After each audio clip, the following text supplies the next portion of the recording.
What is reality? What is existence? Are they the same thing? Is it possible for physics to be different than it is? Is it possible for logic to be different than it is? Can existence not exist? Specifically, can this existence not exist? These are all questions of ontology, I would suggest. The study of being, the study of existence, the study of reality. And in order to have an understanding of existence, reality, you're trying to describe across a universal of things. There is this composition of everything that exists, and you're trying to unify them under the label or idea or concept of existence. So, you need a structure for all of this. How do these things relate to each other? And I'd suggest that's where Wolfram physics comes in. Wolfram physics is primarily about the physics that come as a consequence of the model succession of update rules upon hypergraphs, but I think it's actually a lot more intuitive, and it has an underlying ontology that I think is coherent. So we'll get into it. For those of you who are new to the channel, my name is Aurelius Argenti. I run this channel, Foundational Philosophy. Thank you for your attention, and if you could kindly join the Skool community, leave a like, a comment on anything that you'd like to see, and subscribe to the channel, I would very much appreciate it. So let's get into it.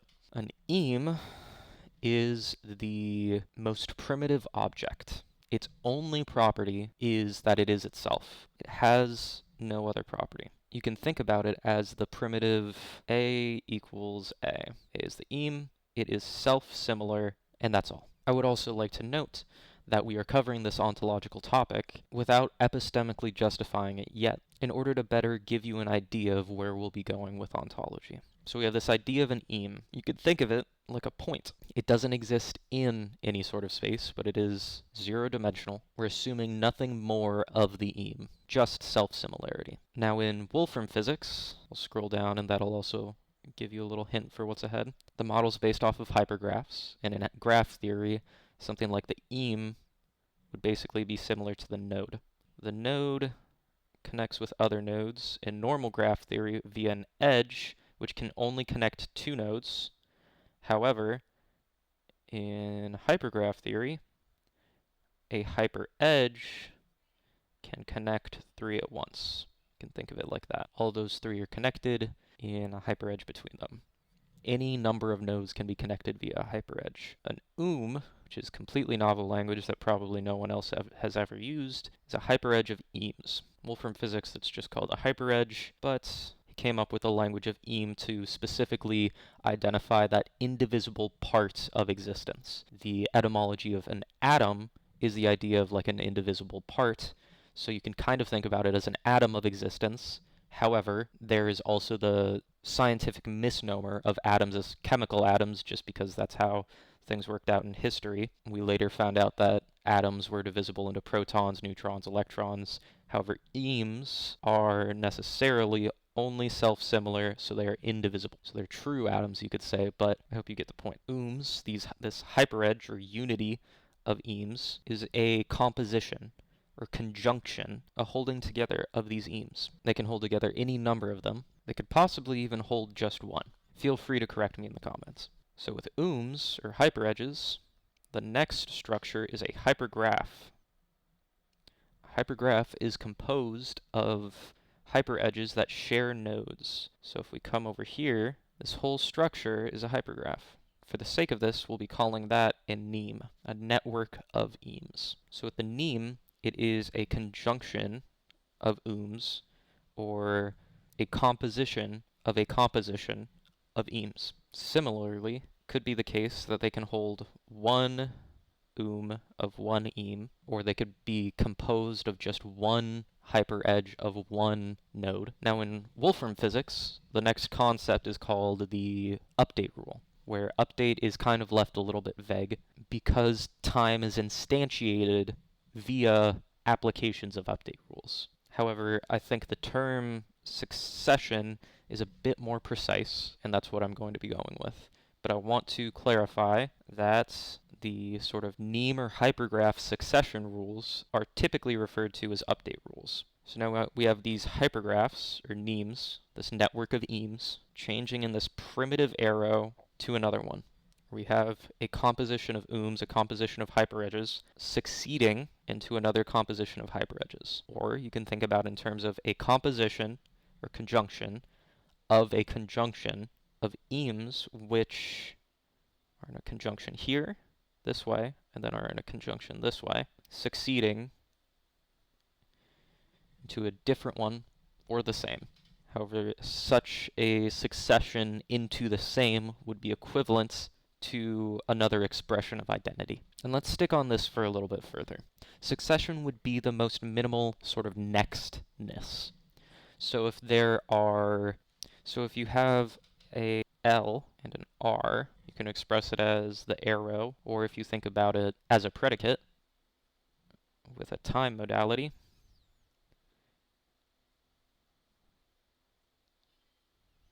you would have the next state of L is R, and that's tied into the identity of R via the succession rule. So with all of this so far, what can we model with succession rules?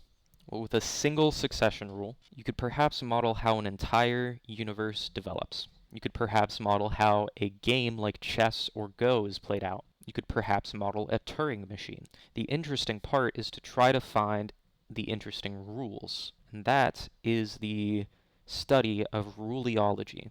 The Wolfram Physics Project is attempting to study the possible rule that would bring about our world. And I told you before that eames are zero-dimensional. So how could our roughly three-dimensional world be composed of zero-dimensional objects? Because space would be a consequential structure of the eames. Space would be a hypergraph of eames, or a neem.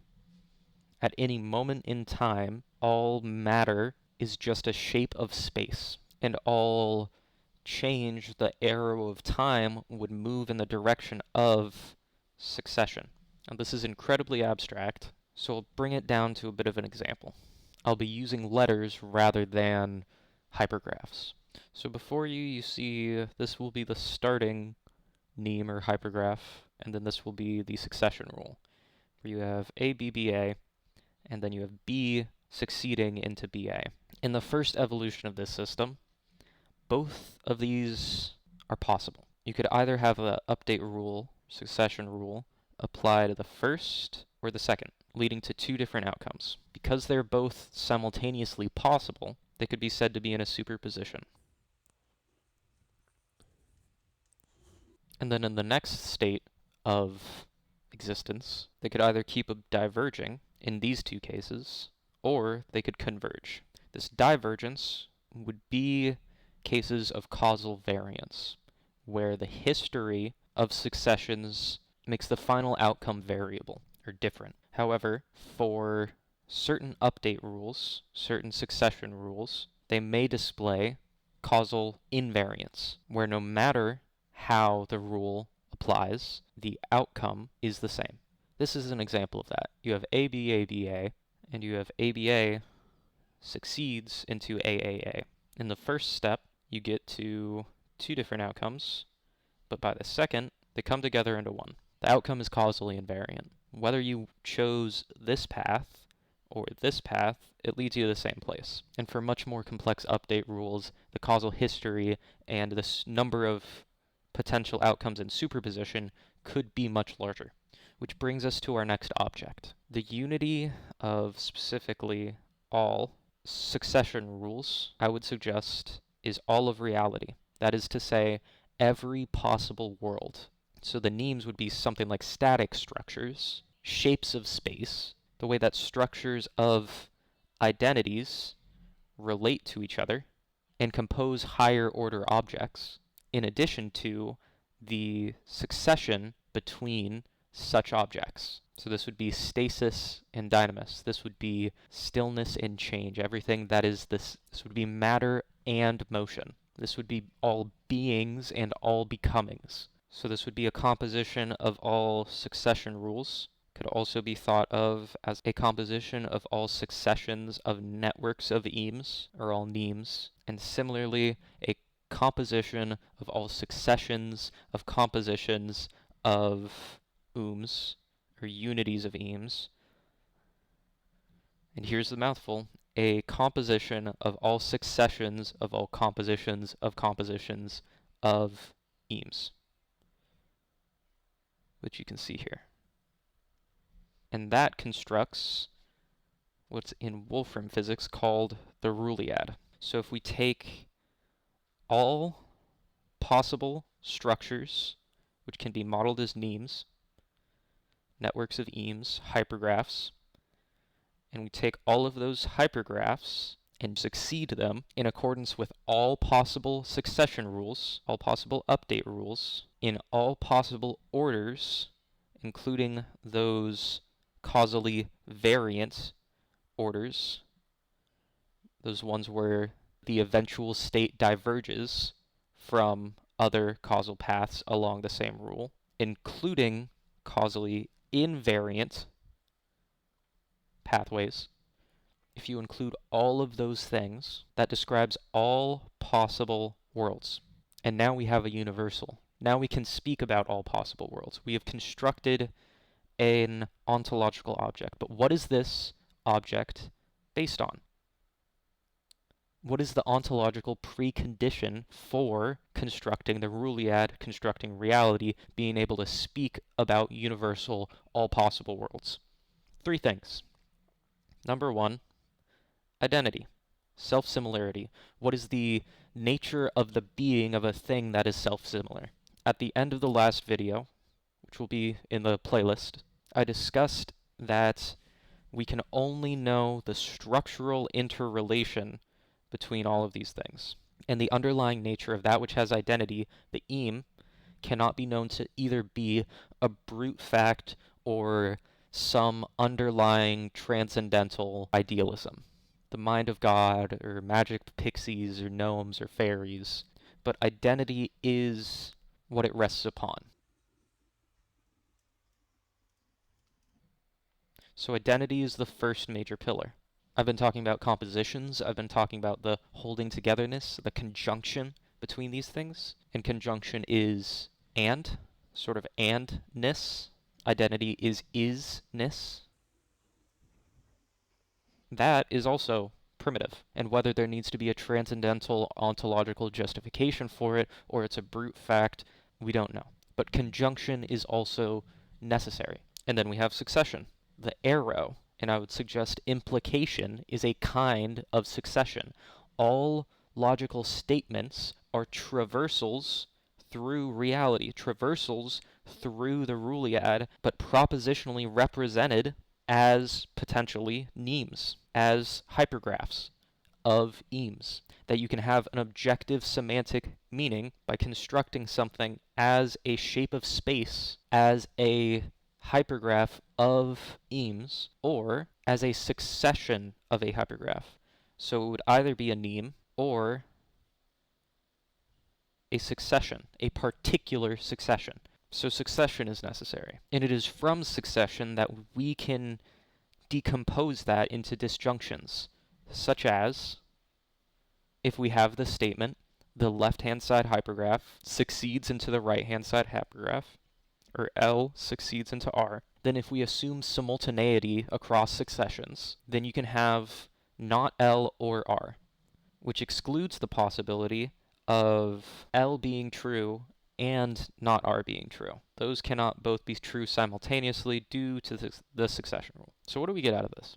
Well, I would suggest that the reality that the Roolead is the basis for truth claims. That an existence evolves from an initial shape of space, an initial Neme, an initial hypergraph, and it evolves in accordance with its update rule to different states and continues on and continues on. But that reality is also every possible one of these. So depending on what you're given influences how you're going to later traverse the space. It is the space of all possible truths. And this also resonates with the idea of proofs. If you have a statement, and you have some update rule, such as modus ponens, which instantiates the update rule, instantiates the initial condition, and then continues forward. It succeeds forward. And I would suggest that all proofs are paths through the Roolead. And now we have a justification for logic. And by that I mean, going back to our initial question, is it possible for physics to be different? I would suggest so. Physics is rule dependent. The shape of space evolves in accordance with the succession rule. However, logic is rule independent. If we study all update rules in Rooleology, they must all have identity, conjunctions, and successions. Those properties bring about the underlying semantic meanings, the underlying reference that we call logic, that we call and, or, not, implication. They're all just traversals through the space. Or speaks about branchial superposition. It could be this or this. And speaks about the holding together of hyperedges, of ooms, of nemes, of higher compositions. All compositions. So to explicitly go back to our opening questions, what is reality? Reality is the Roolead, the unity of all neme succession rules, of all update rules. What is existence? It's a particular, existence would be a particular navigation through the Roolead, a particular path through space. And that path involves the superpositions, so it's not just one of these, it is all of it. It is the entire evolution, what's called the multi-way hypergraph. The multi-way hypergraph, or the multi-way neme, or whatever you want to call it. And we as observers are embedded within that. We are not outside of it. And we look across space through succession. The photon only moves to activate your ocular nerve only when it hits it through change, through motion, through time, through succession. There is no global clock ticking and having time move forward everywhere. It is all local change that brings about the higher order structure of time. It is not some Cartesian volume that space exists within that is 3D by design. Space as a 3D structure is a higher order structure brought about through the composition of eames, which are zero-dimensional. So to bring it back to, could this existence not have existed? The answer depends on what you mean. There is real possibilities of some other state succeeding from a superposition. It is truly possible for any one of the states of a superposition to persist. However, according to the study of this existence's succession rule, there is causal invariance. So no matter which order of successions occurred, this existence was inevitable. Going back to the initial conditions, going back to the initial shape of space, the initial hypergraph, the initial neme. The implication is that our wills are not free from physics, but they are integrated within physics. It is not complete determinism due to the simultaneous possibility of all configurations in the superposition, but it does not allow for a physics-free will. So with that being said, this is the ontology that we're going to be building towards, epistemologically, that we're going to be trying to justify knowledge of. And if you'd like to join us on that journey, I invite you to please leave a comment down below about anywhere that you'd like me to make this explanation more rigorous, to please leave a like and subscribe to this channel, and to join the Skool community. I appreciate your time and attention, and I hope you have a beautiful day.